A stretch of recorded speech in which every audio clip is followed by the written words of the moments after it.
Auto off, standby. Auto off can be set so that the appliance goes off after 15 or 30 minutes or 1, 2 or 3 hours. To program auto off, proceed as follows.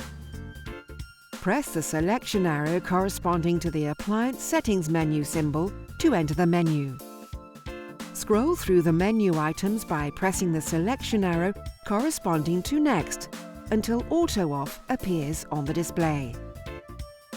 Press the selection arrow corresponding to Auto Off.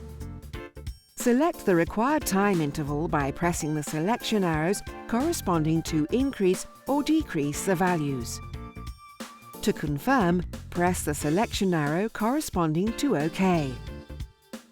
Press the selection arrow corresponding to ESC to go back to the home page. Auto Off is now programmed.